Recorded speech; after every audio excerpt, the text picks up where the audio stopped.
Одговор на горе предаденото писмо. Јован го поздравува Јован.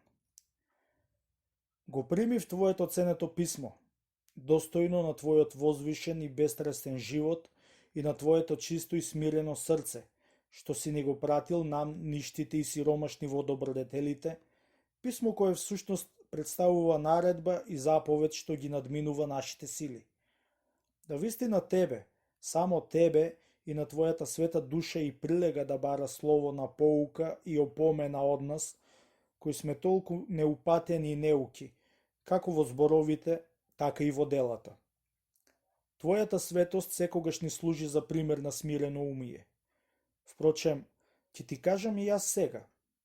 Кога не би трепереле над големата опасност на која би се изложиле, отфрлајќи го од себе јаремот на светото послушание, мајката на сите добродетели, не би се впуштале така неразумно во она што е над нашите способности.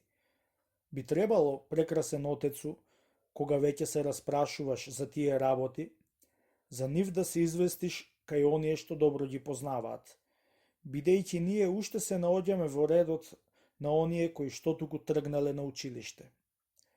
Но, бидејќи нашите богоносни отци, посветени во тајните на вистинското познание, учат дека послушанието се состои во тоа без двоумење да им се покоруваме на постарите и тогаш кога ќе ни наредат нешто што ги надминува нашите сили. Ја презревме нашата неспособност, па смирено и побожно се зафативме со работата во страв да не заслужиме вечна смрт заради непослушност, а не затоа што мислевме дека тоа тебе нешто ќе ти користи или дека со тоа ќе објасниме нешто што и ти, свет отецу, го знаеш не помалку од нас. Имено, уверен сум не само јас, туку мислам и сите што имаат здрав разум, дека окото на твојот разум е чисто од се земно и не го помрачува никаква страст, и дека без никаква пречка го вперува погледот во божествената светлина и се просветлува од неа. Поттикнат така на слушање, му пристапив на извршување на твојот свет налог со страв, но и со љубов, како паметен ученик и некорисен слуга на благороден живописец. При своето оскудно знаење и невешто изразување, еднолично испишав живи зборови само со мастило, а тебе, началнику и предводнику на учителите, ти препуштам да ја украсиш и разјасниш оваа книга, така како извршител на божествените таблички и на духовниот закон да го дополниш она што ја недостасува.